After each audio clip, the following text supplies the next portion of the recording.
गणपतये नमः। श्री सरस्वत्यै नमः। श्री गुरुभ्यो नमः।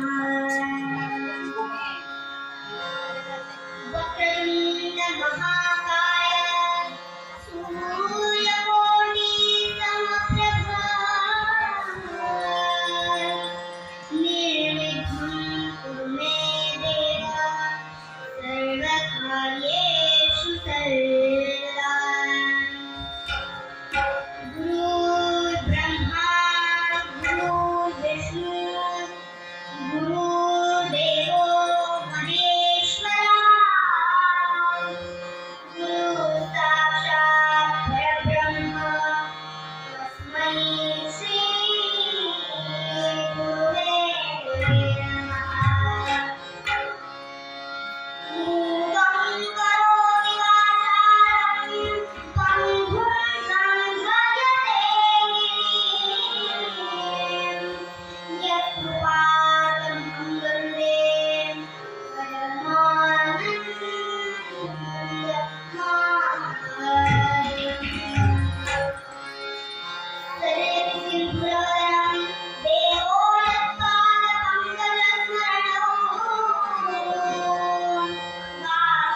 Thank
you.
योगा गंगा श्रीराम श्रीराम समर्थ श्रीराम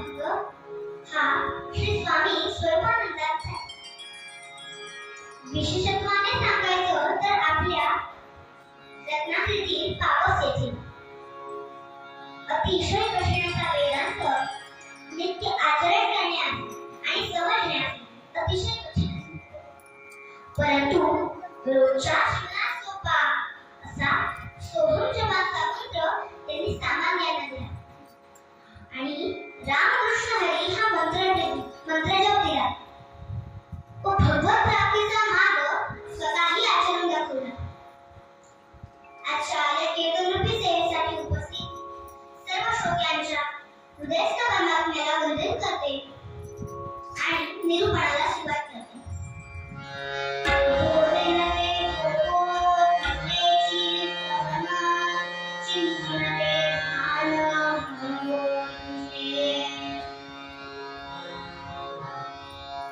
सामान्य जनांनी भक्ती कशी करावी जी त्या भगवंतापर्यंत आपल्याला पोहोचवू शकेल हे सांगताना स्वामी स्वरूपानंद मूळ पदात भगवंताजवळ मागणं मागतात.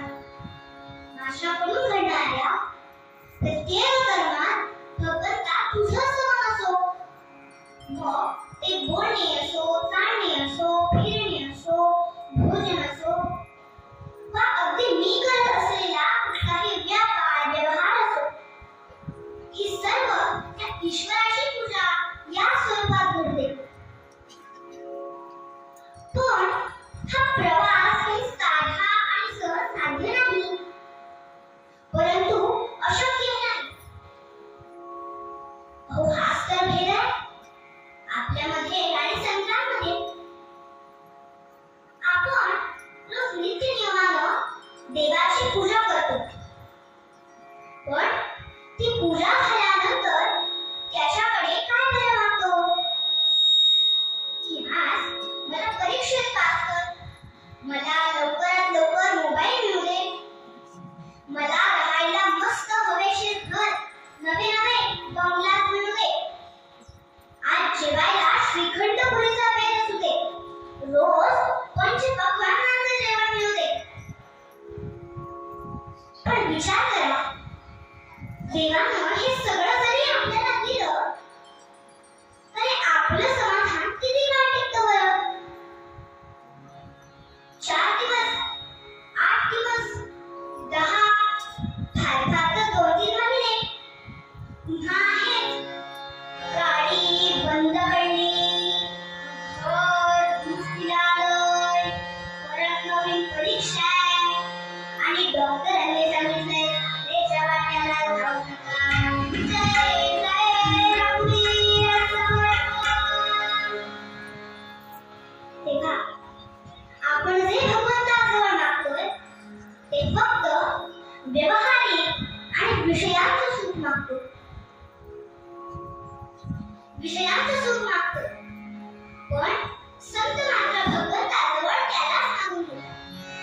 समर्थ रामायणासमोर उभे राहून मागणं मागतात विषय जनित सुखे सौख्य होणार नाही, तुझा विनय रघुनाथा मोठे सर्वहारी, रघुपती माझी आपुलीशी करावी, सबळ करुणी भावे माझ तुझी करावी.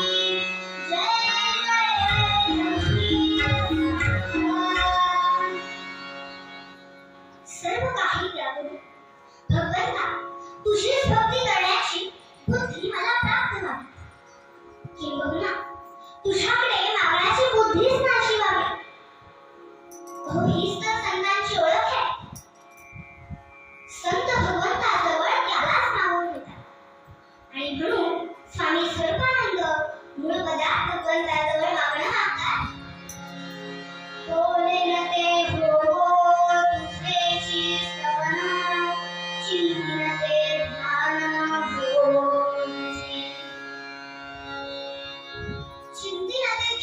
हो तर आपण ज्या ज्या गोष्टीचं ध्यान करतो ती गोष्ट आपल्याला नक्कीच प्राप्त होते. ओ खरे ते बघा ना, आम्ही सज्जनगडावर जायला निघालो. आमच्या मनात पहिला विचार कोणता येतो? प्रसादाची वेळ चुकवायची नाही. गडावरती प्रसाद 12 ते 2 यामध्ये मिळतो. तेव्हा कसंही करून 12 ते 2च्या आत कसं पोहोचता येईल हाच विचार आमचा पहिला. आणि परिणामतः झालं असं की आजपर्यंत मात्र आमची प्रसादाची वेळ कधीही चुकली नाही. तेव्हा एखाद्या गोष्टीचं वस्तूचं सतत चिंतन करणं म्हणजेच तर खरं ध्यान. शास्त्रकार सांगतात ध्यान म्हणजे काय हो?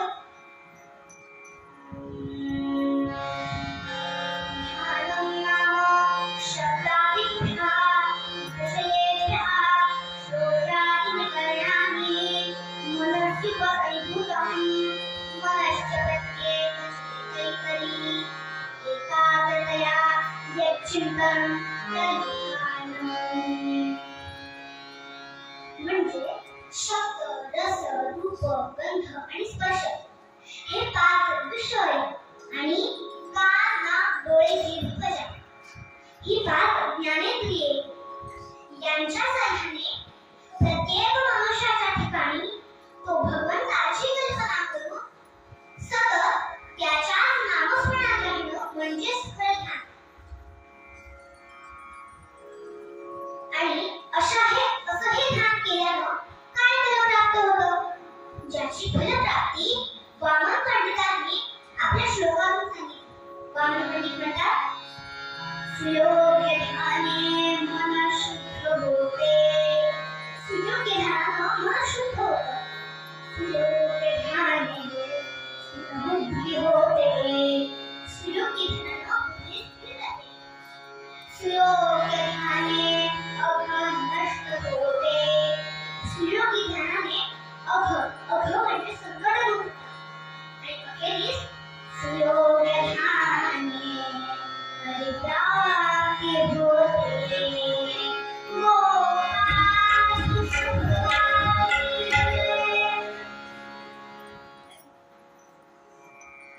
अगदी छान प्रकारे केले. समर्थ म्हणतात फुटकमना एक वाटले तेने फुटक ध्यान केले. तेने आय हातात आले भगवाना. आपली अवस्था ही अशी. एक दृष्टांत पाहूया. एका गृहस्थांना आपल्या मित्राबरोबर बाजारात जायचं होतं. आणि त्याचा रोजचा नित्यनियम असे की देवाची पूजा केल्याशिवाय घरातून बाहेरच पडायचं नाही. आणि आज मात्र त्याला काही कारणांनी उठायला उशीर झाला. मग काय, सगळी कामं धावतच. आंघोळ धावतच, पूजेची तयारी धावतच. आणि पूजेला बसण्यापूर्वी त्यांनी आपल्या सुनबाईला सांगितलं रामभाऊ आल्यावर त्याला 5 मिनिटं बसायला सांग. मी पूजा आटपून येतोच म्हणालो.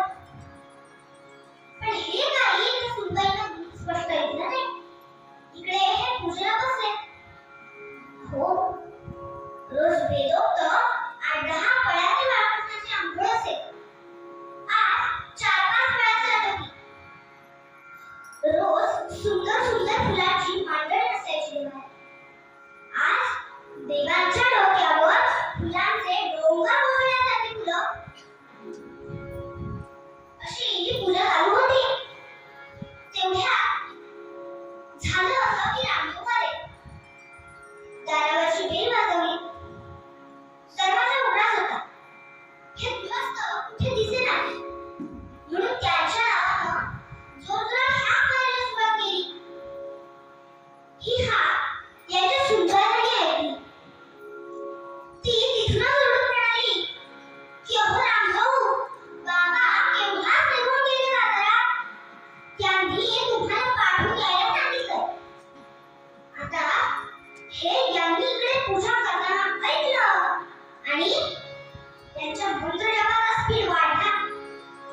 कधी श्रीराम जय राम जय जय राम, श्रीराम जय राम जय जय राम.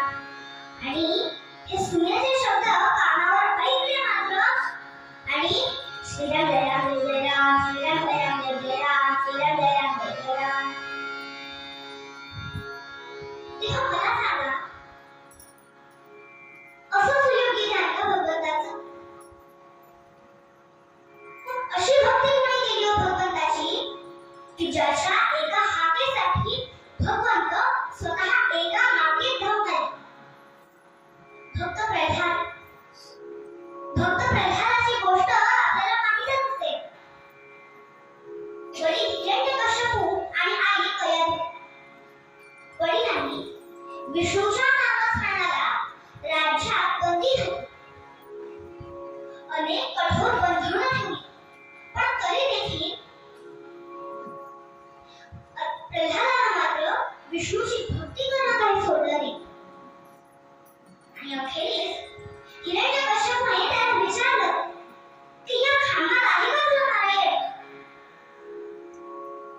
प्रल्हादाने सांगितलं, हो, या खांबातही आहे माझं नारायण. मग हिरण्यकश्यपूने त्या खांबावर जोरदार लाथ मारली आणि काय आश्चर्य, त्या खांबातून नरसिंह भगवान प्रकट झाले आणि त्यांनी हिरण्यकश्यपूचा वध केला. मला सांगा, भगवान इथे खांबातूनच का बरं प्रकट झाले असतील?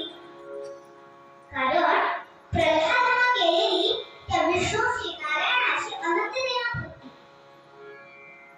अशी देहाच्या सर्व इंद्रियांनी युक्त आपल्या प्रत्येक कर्मात आपण भगवंताचं स्मरण करा. आपले डोळे, आपली वाणी आणि आपले कान ही इंद्रिय आहे आणि इंद्रिये ही घोड्यासारखे असतात असं म्हणतात. आणि आपलं मन त्या घोड्याचा लगाम. जर लगाम सैल सोडला तर इंद्रियांना जे नवे नवराचे वाटे ते तिकडे भरकटत जातील. पण जर लगाम खेचून धरला तर आपलं मन सांगेल तेच इंद्रिय करतील. आणि यासाठी संत तुकाराम महाराजांनी आपल्या इंद्रियांनाच उपदेश केला. काय उपदेश केला बरं? संत तुकाराम महाराज म्हणतात,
तर आपलं मन त्या विठ्ठलाच्या पायाशी स्थिर झालं.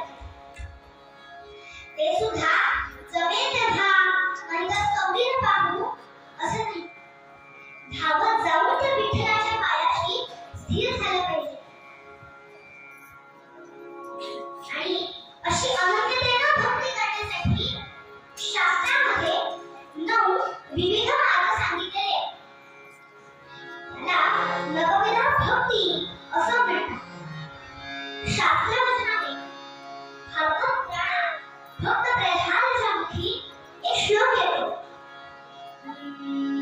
श्रवणं कीर्तनं विष्णुस्मरणं पादसेवनं अर्चनं वन्दनं दास्यं आत्मनिवेदनम्.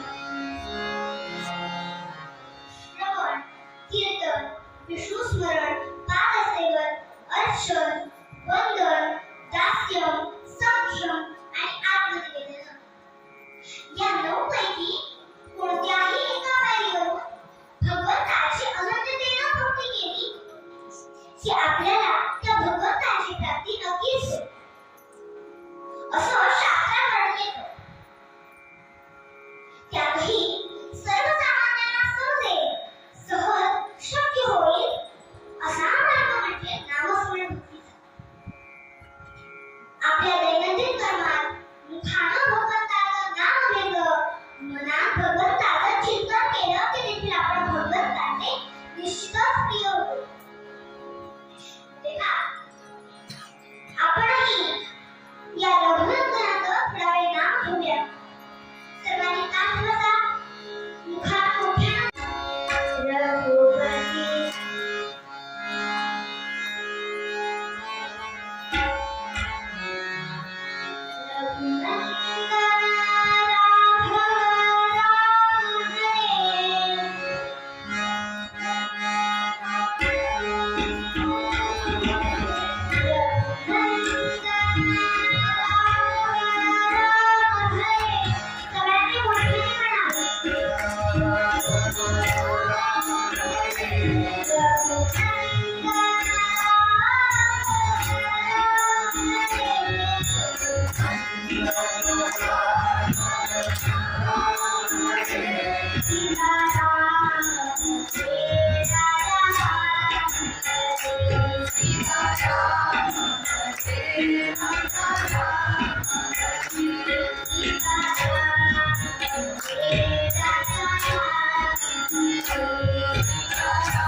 हे नाम भक्तिपूर्वक भावसहित घ्यावं. मग पाठोपाठ ज्ञान आणि वैराग्य येतातच. अहो, इंजिन पुढे गेल्यावर डब्यांच्या मनात असो वा नसो मागे जावंच लागतं. तसं हे नाम प्रेमानं घेतलं पाहिजे. नाथ महाराज म्हणतात, भाव नाही जिव्हारी आहात वाहात माझी भक्ती करी. तो आंधळ्या गरुडाचे परी पुढे करी निर्धारी स्थान होते. ज्याच्या मनात भगवंताबद्दल भाव नाही, तो जणू आंधळ्या गरुडाप्रमाणे फक्त आकाशात हिरड्या हलत बसेल आणि इच्छित भगवत्प्राप्तीचं फळ त्याला प्राप्त होणार नाही. मग आपणच म्हणतो की मी इतके ठिके नवस केले, रोज तासंतास पूजा नामजप केले, तरी मात्र मला दुःखच का बरं मिळालं? आपलं असं का बरं होतं? कारण तुकडोजी महाराज एका अभंगामध्ये सांगतात, मनी नामी भाव मनी देवा पारावा, ओ मनी नामी भाव मनी देवा पारावा, देवा शान भेटाय बनावियो, देवा शान भेटाय बनावियो,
पोथीची अनेक पारायणे केली, पण त्याचा अर्थच समजला नाही.